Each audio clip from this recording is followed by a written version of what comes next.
Education is what's important. Training, preparation for the expected. Education, preparation for the unexpected. Good afternoon, Team Krulak community, and on behalf of Marine Corps University, the Marine Corps University Foundation, and the Krulak Center for Innovation and Future Warfare, welcome back to the Broodcast, our series designed to connect the worlds of the warfighter and PME with the best in innovative and creative thought. I'm your host, Major Ian Brown, Operations Officer at the Krulak Center. Before we begin, please remember that all opinions expressed here are those of the individual and do not necessarily reflect the views of the Krulak Center, Marine Corps University, United States Marine Corps, Air University, United States Air Force, or any other agency of the U.S. government. Today, we talk a lot about sort of PME in the Marine Corps sense, which makes sense because the Krulak Center works for Marine Corps University, but we have not as much, other PME goes on out there for the other services who all have their own schools and their own programs and approaches. And we haven't done that all that much on the broadcast here. So today we're going to try and change that a little bit. And we're also going to be spending a little bit of time focusing on an area that we have talked about a lot, but again, not in a different service PME context, which is the use of wargaming as an educational tool, something that has been a growth area for Marine Corps University the last couple of years, but we're not the only ones who do that. We know that, and we're going to try and learn more about how other people use it as an educational tool. So to talk us through all this today, we're joined by Megan J. Hennessey, Ph.D. She is the director of the Teaching and Learning Center at Air University. She is credentialed as an associate professor. She has previously worked as director of educational methodology at the U.S. Army War College, where she created the Military Scholarship of Teaching and Learning Forum, or the MSOTL Forum, a conference focusing on educational research. As we were just talking about, she also holds a direct commission as a public affairs officer in the United States Navy, although she is in the IRR currently. So we have some Air Force stuff we could talk about. We can maybe also talk about work at the Army War College so that we can have a truly joint discussion today about different approaches to PME. So thank you very much for joining us. And before we kind of get into the questions, I'll turn it over to you if you have any opening thoughts or comments you'd like to share. Sure. Thank you so much. I'm excited and honored to be here and talk about wargaming, especially because there's some war gamers online. I see some familiar and friendly faces names. So thank you for everyone who's interested today. Yeah, we've got a good audience here. And like I said, this is going to be mostly question and answer. So if you have a question, just throw it in the chat and we'll get to it. Before we go in there, we have a couple things that we wanted to talk about up front. And I guess maybe first of all is for yourself, ma'am, how did you wind up? You were at the U.S. Army War College. Now you're at Air University. Sort of how did you start walking the path into academics specifically for professional military education? Sure. Yeah, I don't know if you know, Ian, but my PME career actually started at EWS at Marine Corps University. So I have my master's in Shakespeare studies, and it's kind of thing to study jobs in Shakespeare studies. And so I'm from Arizona and actually got it as a tech editor, Huachuca, at the Joint Interoperability Test Committee. In the military life, found out the field was not for me, but was very interested when a job came to Expeditionary Warfare School as a communication faculty member. So moved from Arizona to Quantico and have been involved in education in the federal and military spaces ever since. I love the Marines with the service, and think about it in the framework of your PME career. The Marine Corps is a great way to start. And I was there for several years before I moved on to the intel community.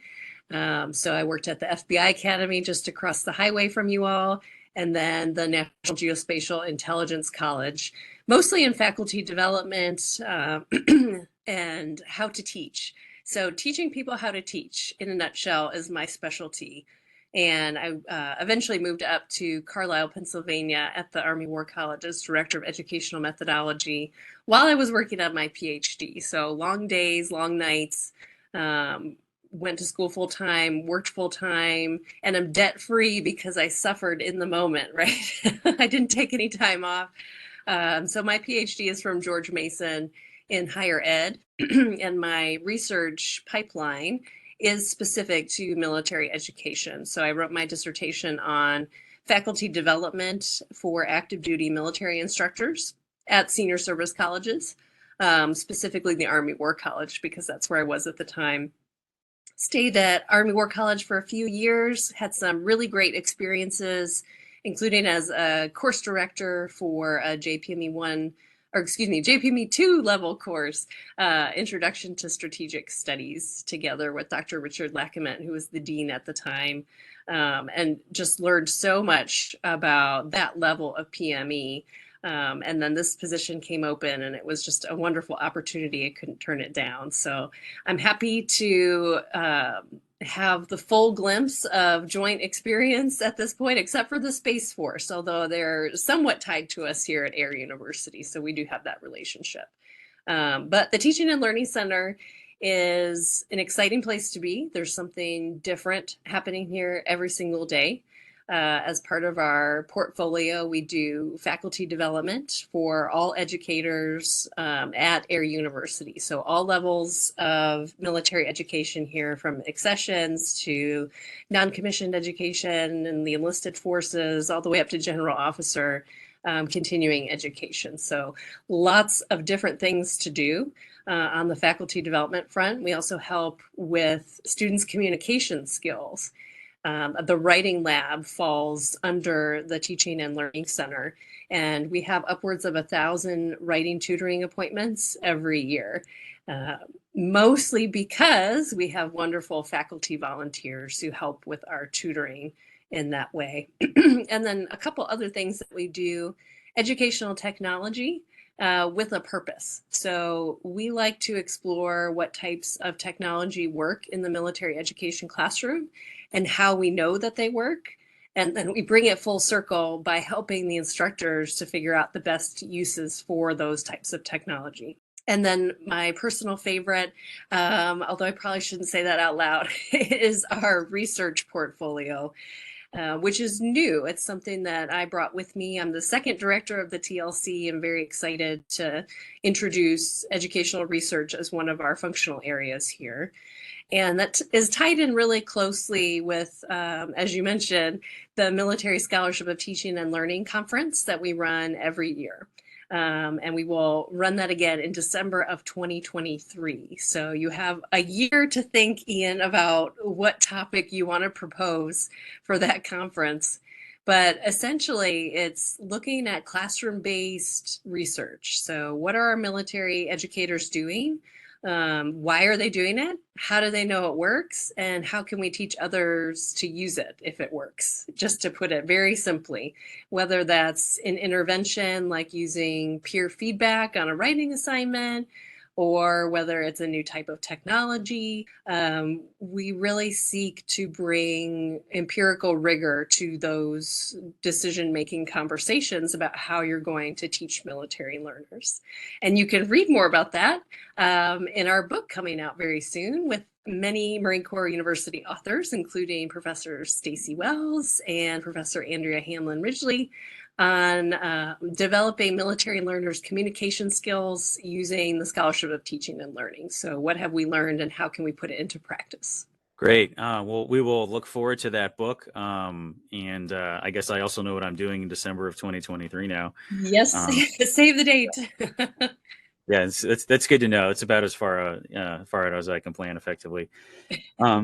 So on the topic there of the classroom-based research, this kind of ties into one of the focus areas that we had sort of advertised here for this discussion, but also a focus area at MCU, and indeed, using war games as a method of classroom-based research is something that has, again, it's been a growth area for us. And in fact, just last night, I had on previous Brewcast episode, which is not posted yet, but it will today, later on, hopefully, a couple of graduates from the School of Advanced Warfighting who used a couple of different war game types to on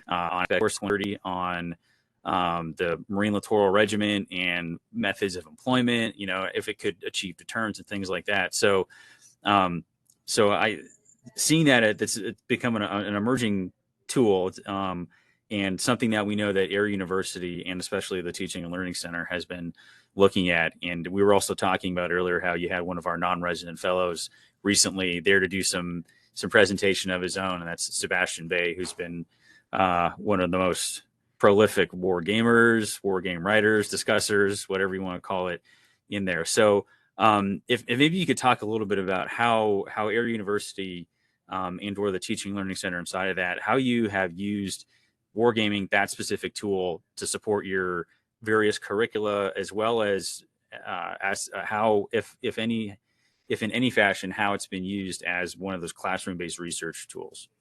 Mhm. Yeah, I was thinking about you guys. It's on my desk, right? Forging War Gamers, including your Great. chapter, Ian.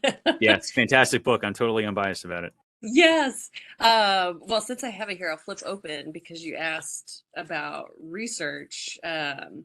The chapter 8, Dr. Valeriano and Dr. Jensen on wargaming for social science probably equates closest to our interest here at the TLC from a research standpoint. How do you use wargaming not to understand operational analysis or decisions for strategic effect or tactical effect, but how do you use wargaming to better understand the students themselves and their process of learning? And I think the literature on that in the military community is slim, and has a lot of room for growth, which I hope we can contribute to.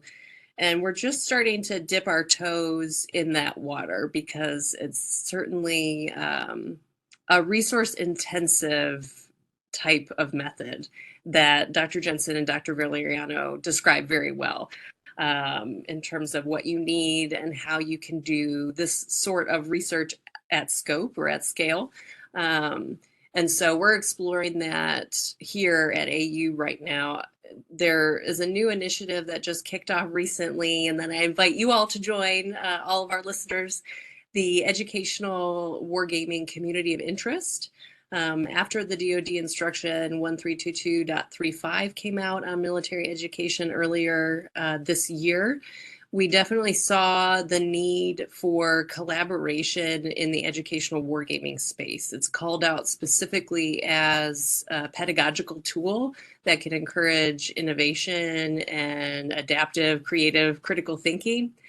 And we thought, as the Teaching and Learning Center, since we are not subordinate to any schoolhouse within AU, we are in a campus-wide, university-wide resource, and it's in the name, teaching and learning, we would be a great proponent to bring many different advocates for this type of learning and this method together. So we've just kicked that off within the past 6 months or so. We have our next meeting very soon on December 13th. And if anyone is interested in joining, just please email me your contact information at autlc@us.af.mil, and we will get you on the distro.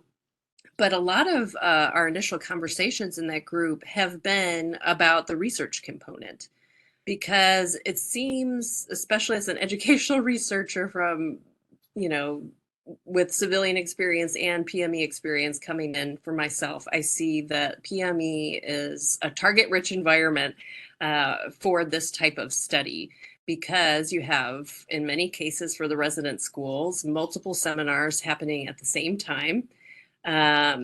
You have cohort-based classrooms in terms of rank. You have many different military occupational specialties, genders, diverse backgrounds, and this is just such a ripe opportunity to study student experiences, especially when you put them through their paces in what can be sometimes emotionally intense situations during wargaming. Especially, from reading your book, I think, Ian, you specifically call out how the Marines in particular love competition.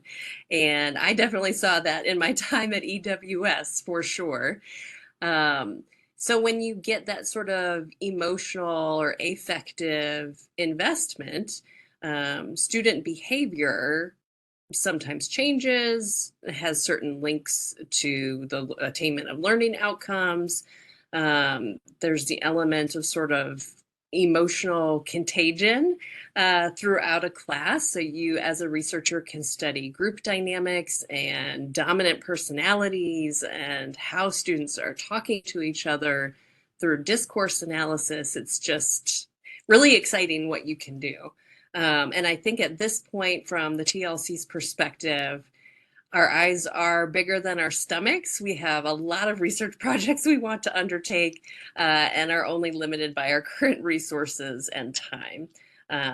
So one thing we're looking at, really excited about this potentially, is at Air Command and Staff College. I have a friend that worked with me at the Army War College who now is part of the Schriever Scholars Program, Dr. Samantha Taylor. And she teaches how to do space debris negotiation. And what better way to do that, she decided, than through essentially a war game. It's a conversation-based game. There are some argumentation mechanics to it, but there are no cards, there's no pieces, there's nothing to manipulate other than your thoughts and your words, right? And she teaches collaboration and negotiation skills in a space domain with that game. She just started doing that, and so we would like to do a study around that, especially working with the experts at the LeMay Center here, who are operational wargamers and could tell you anything you want to know about wargaming. So we're partnering together. We have the substantive expert, Dr. Taylor. We've got the wargaming expert at LeMay Center, and then me on the educational side. And so linking all those skill sets and relationships together to see, does this really work? Is it teaching what we want it to teach? How do we know? And how can we replicate it at scale if it is effective? Great, thank you. And I'm now extremely interested in how we could get a copy of the space debris negotiation game, because it's something that, I mean, it just sounds very unique, but also as we are looking at, how to approach something like multi-domain operations, right? Like that's a domain, and all the stuff floating up there could potentially become something you might become really worried about. And maybe you want to figure that out before a conflict actually starts. Absolutely. Yeah, I got so many interesting notes here. Like I'm glad the emotional, the competitive aspect came across in the book, because it was a couple weeks ago. I think I had a gunnery sergeant up here in a session we were doing, playing Sebastian's game actually, and he was literally like jumping and doing 360s as his missiles were landing on their targets. He was so happy. But I got a bunch of questions coming in the chat now. But just before we get to that, one last question I'll throw your way, and then I'll turn it over to the audience here. But in talking about so your approach to wargaming is, looking at how to understand the students, decision making, behavior patterns, as well as their process of learning. And I'm curious, have you developed a way, or are you developing a way to assess that, like in a quantifiable fashion? Because that's a chronic challenge, I guess, in measuring, like, how effective was your wargaming? Like, how do you measure what they learned? How do you measure how well they performed? And I know it's something that on the Marine Corps University side, it's been, again, as we've stood up wargaming as a growth area, how to capture data that shows that it's an effective tool or not. So how is your approach to that? Or is that still something that's getting worked on?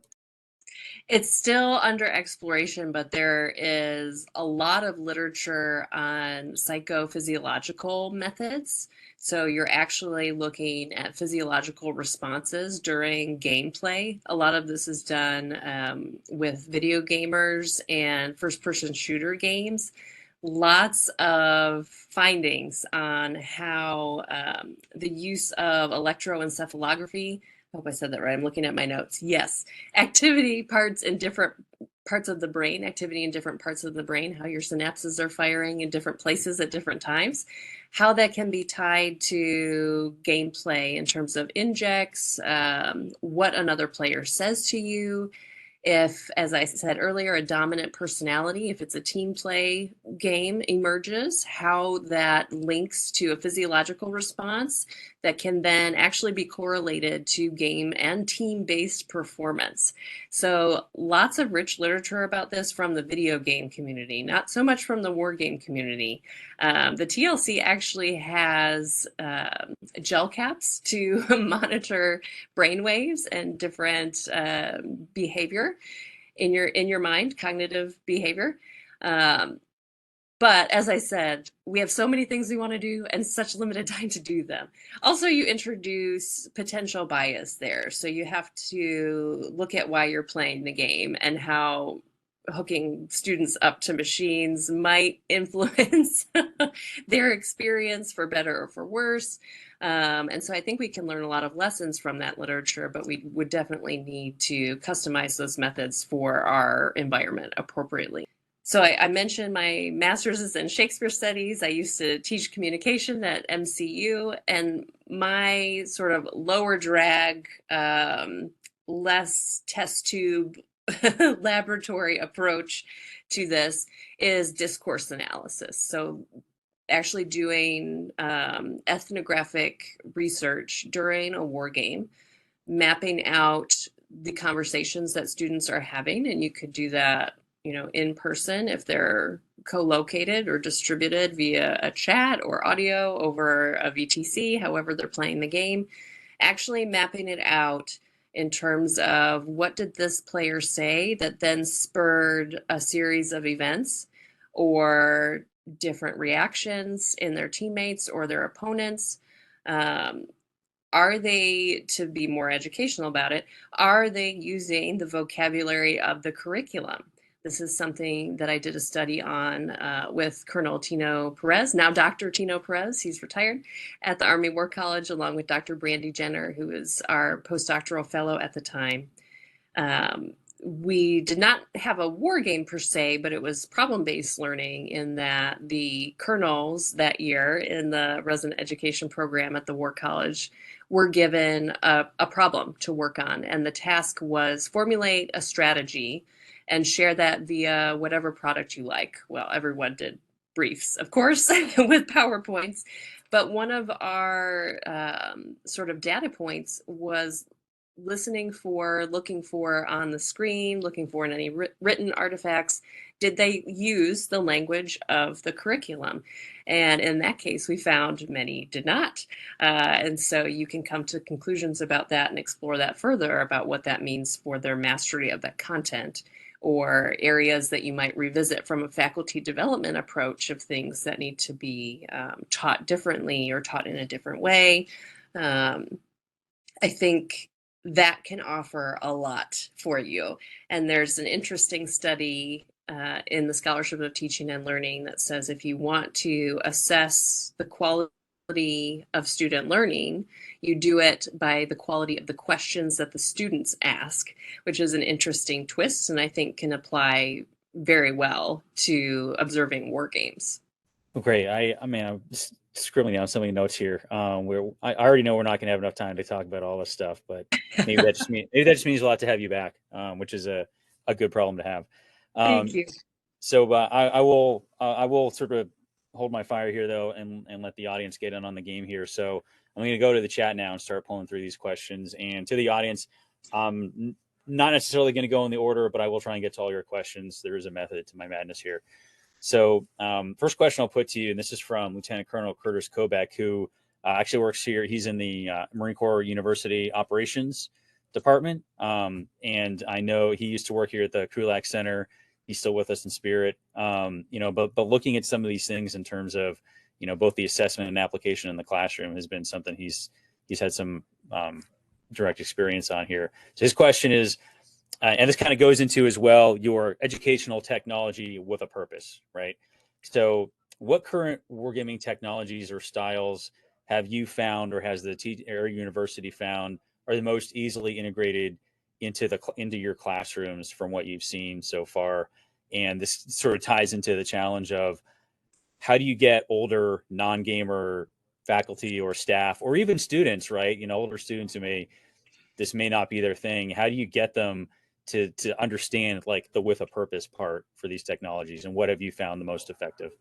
The simpler, the better. I have found that the students, the resident education students, I can't speak as much on for the global college of PME side, the online programs. You'll often see, if it's a full cohort war game, that the instructions are briefed in an auditorium setting up front, usually in 15 to 30 minutes, and then the students break or dispersed into seminars. And from an ethnographic standpoint of the person watching the behaviors, listening to the students, seeing their reactions, that's when they tend to get lost. And those on the call and listening probably have heard and witnessed this themselves. It's not a surprise that, what did they say we should do again? What are we supposed to be doing? And so the simpler, the better on both the gameplay and the technologies used. I'll use an example that's specific to the Teaching and Learning Center, something that we are working on and that we briefed at a Connections conference a couple years ago.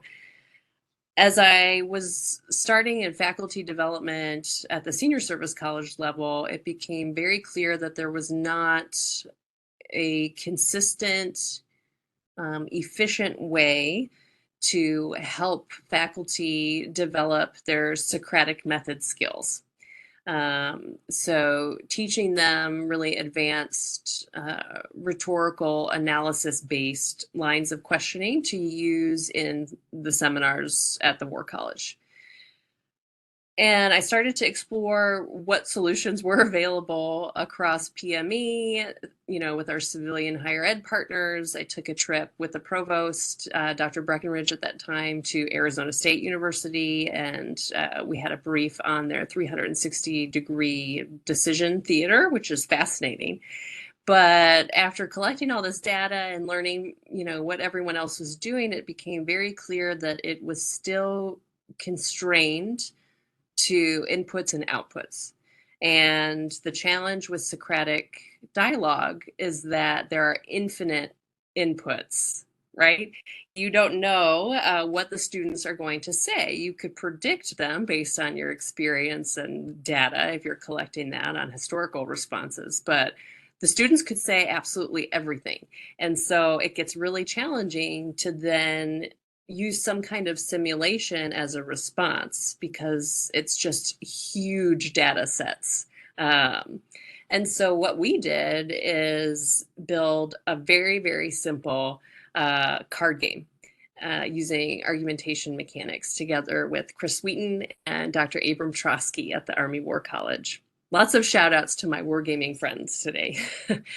And we used, I'll just share this. We have several scenarios, but we used a 1990 Persian Gulf War scenario as a way to guide the players through thinking about different components of military, diplomatic, information, economic, I did them out of order, instruments of power. So how to use DIME in working through the Gulf War as a case study. Because that was our first course of the year. The Introduction to Strategic Studies course used the Gulf War as a case study to drive that curriculum.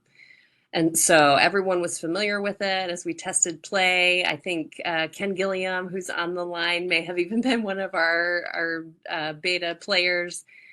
And essentially, you work through the conversation and focus on the type of question asked versus the words of the answer that are given. And so that allows some flexibility, very low drag. It's literally just paper cards and one facilitator that can allow you to not so much anticipate what the students might say, although that is important towards building towards a learning objective, but to evaluate the type of question that you might ask. So we had several questions of definition, questions of clarity, questions of evaluation, and there were different examples of those questions on the card, so you can see as you're playing what that type of question might look like if you were to actually ask it. From there, it became very clear that this was a more effective way of teaching the skill to very busy faculty that didn't require constant simulated classes with actor students, for example, which are really just your peers and friends sitting in as you kind of drive around the class. And the faculty started to use it actually, not just amongst themselves, among their faculty peers, but to teach their students in seminar what an effective Socratic dialogue looks like and why we use it, because it gets to these different components of critical thinking. And it's become, for some seminars, a way to introduce students to that skill and to give them an introduction to what the rest of the resident education seminar experience might be like.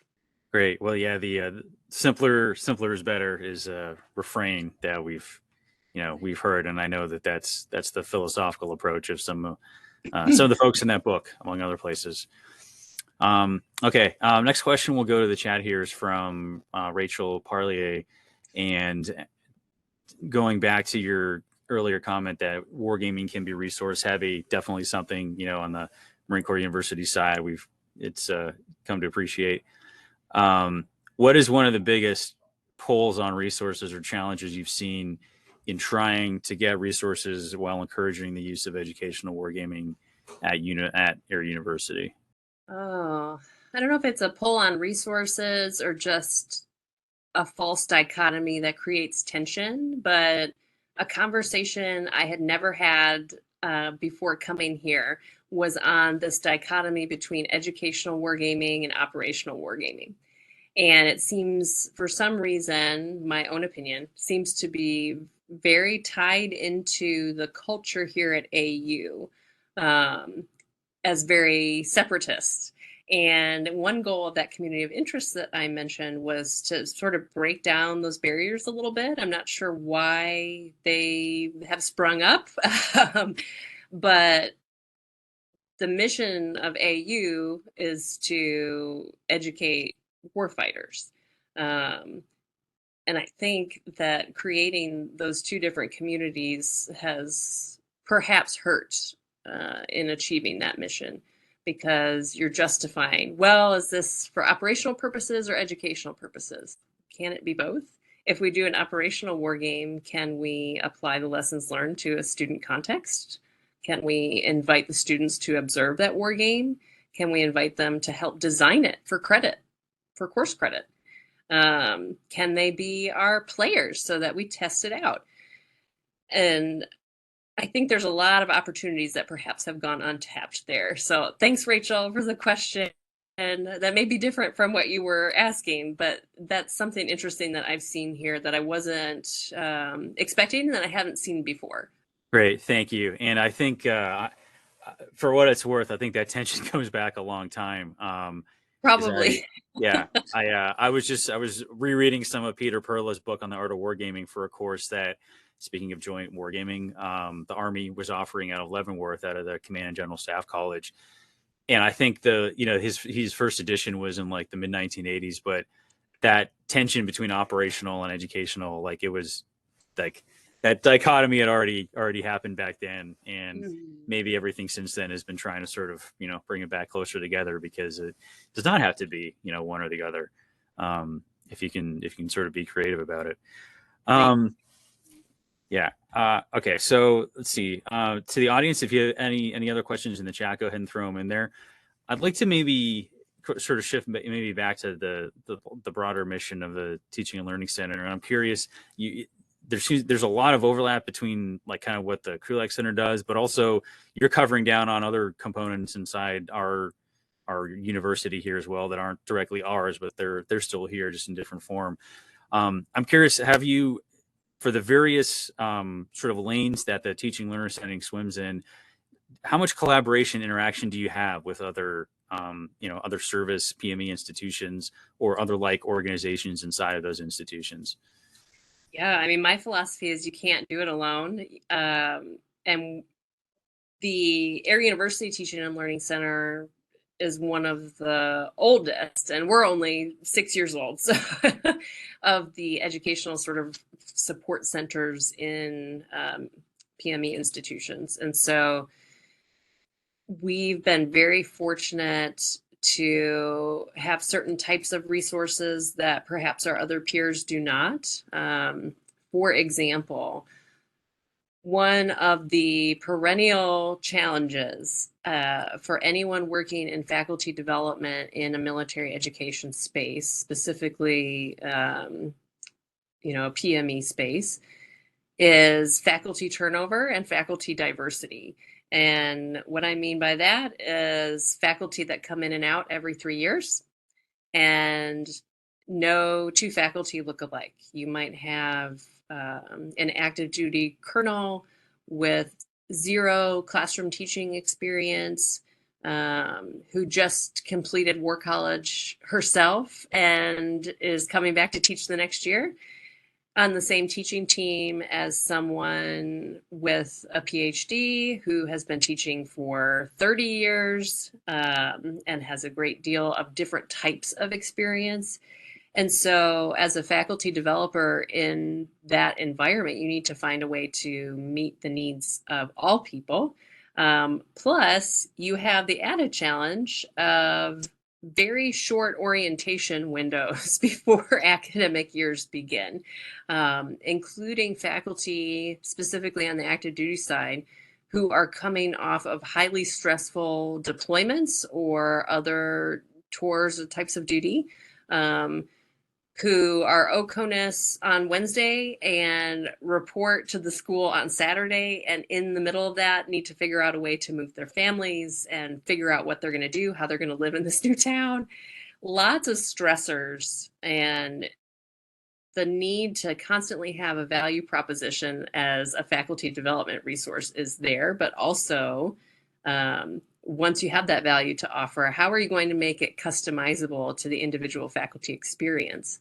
And so something that we have started with that at the AUTLC is a completely self-paced online faculty development fundamentals course. And it's intended for those who either need a refresher on their adult learning theory and facilitation skills, or those who are brand new. There are multiple paths, so you can just audit certain sections of the course.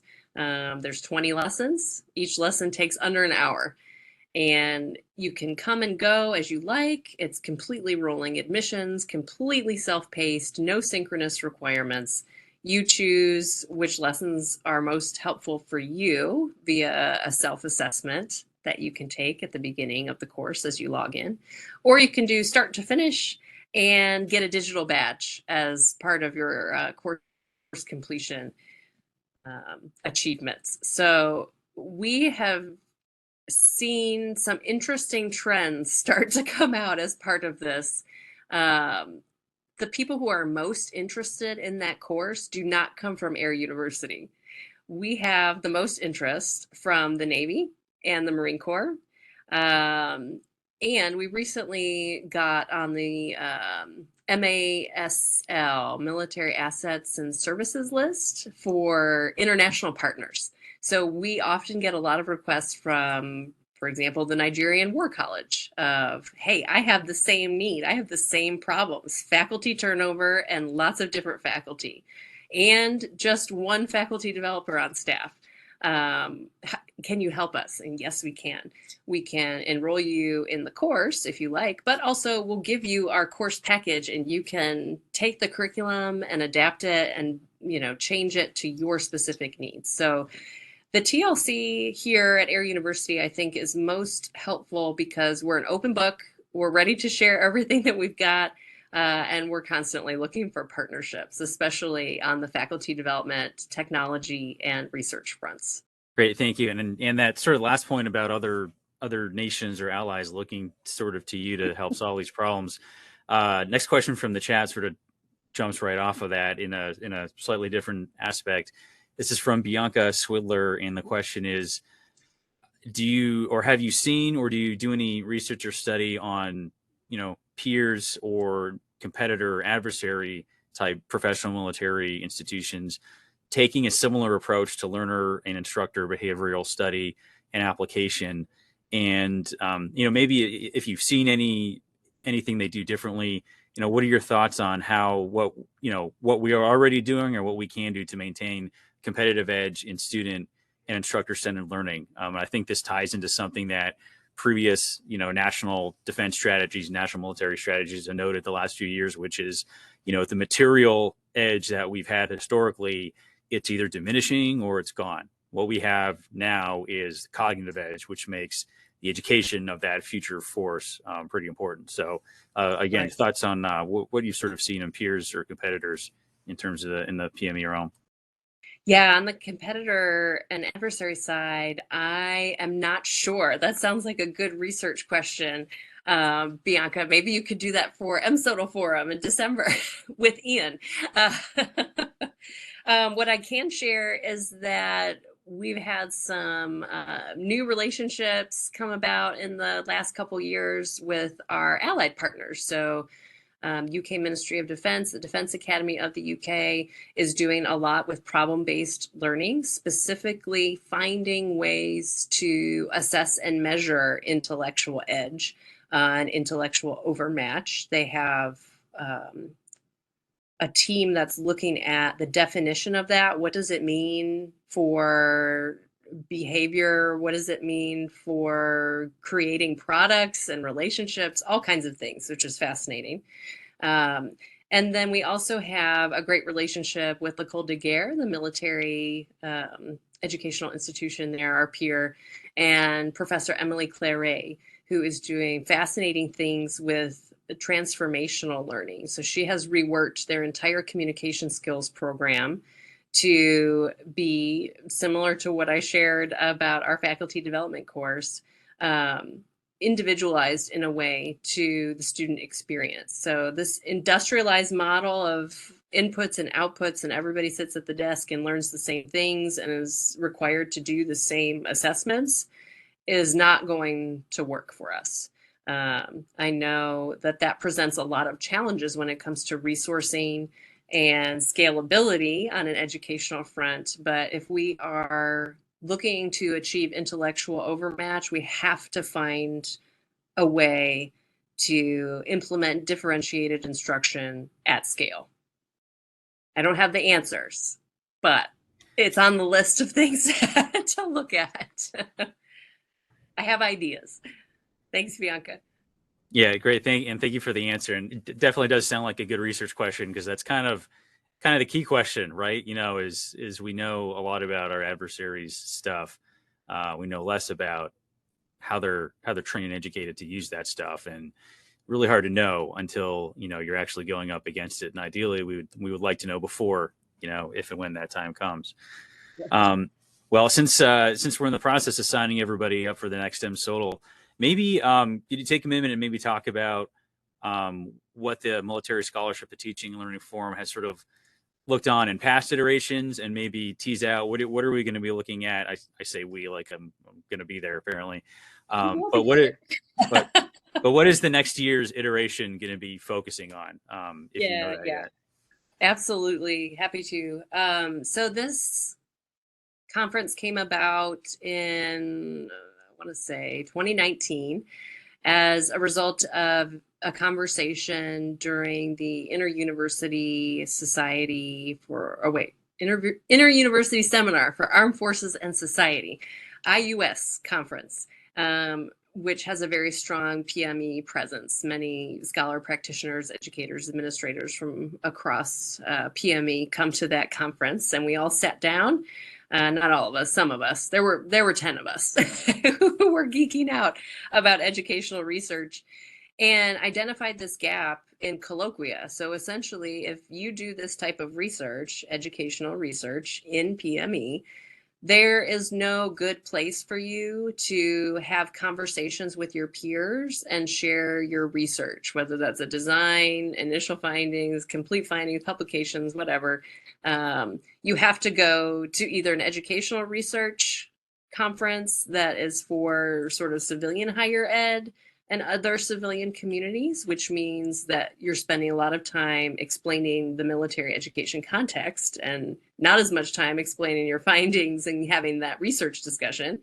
Or you can go to a discipline-based conference like poli-sci or history or whatnot and spend most of your time trying to explain the educational side of things, because that's very unique, to those sorts of conferences unless they have a specific track for it.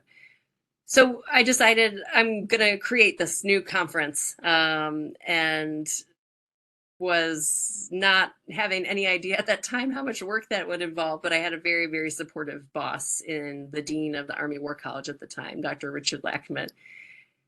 And he said, go for it, write up a memo, we'll get the commandant to sign it, and you can build this conference. So I did, and then COVID struck in March 2020. We shut down the War College the week before 100 people were scheduled to travel to Carlisle for the inaugural MSOTL Forum. So we held it online in October, and that was our first year. We are now going into our fourth year.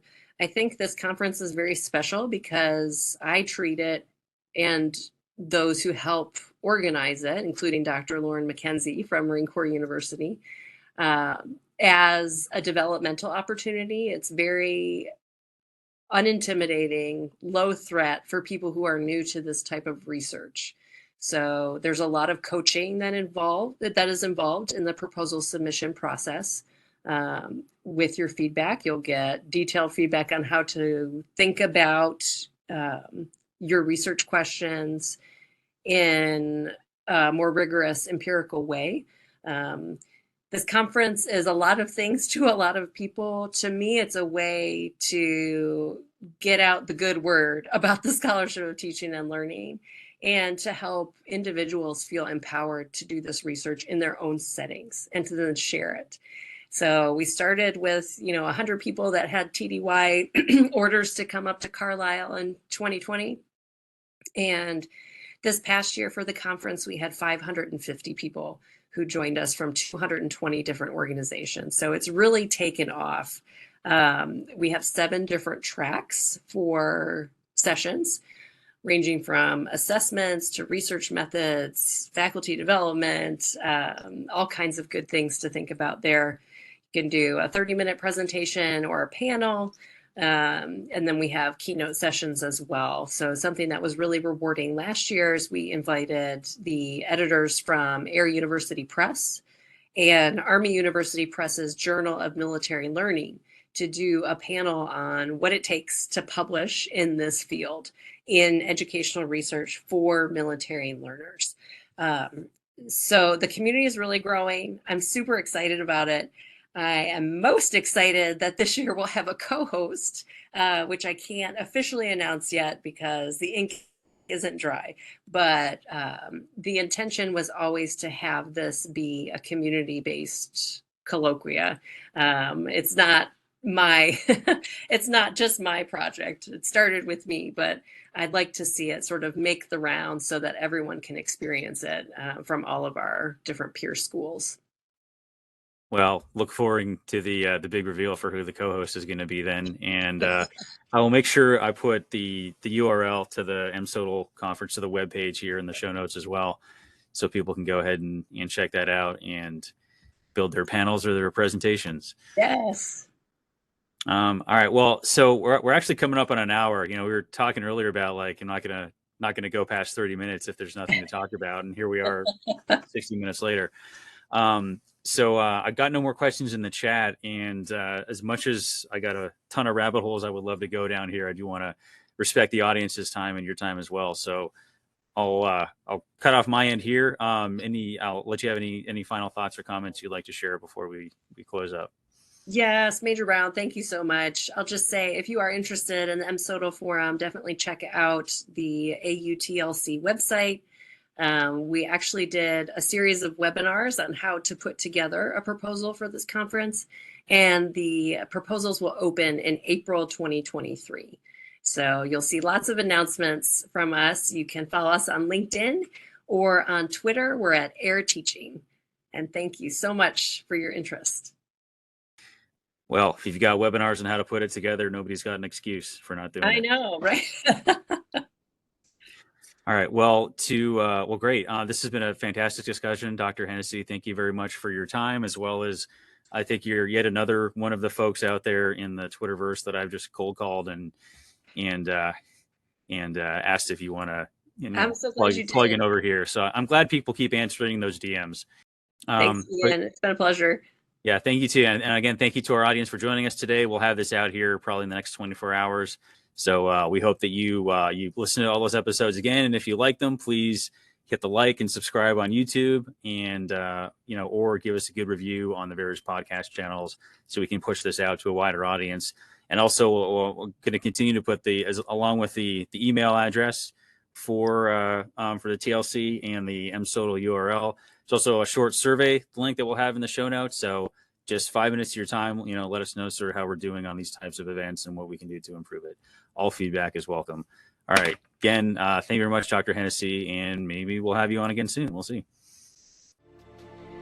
Education is what's important. Training, preparation for the expected. Education, preparation for the unexpected.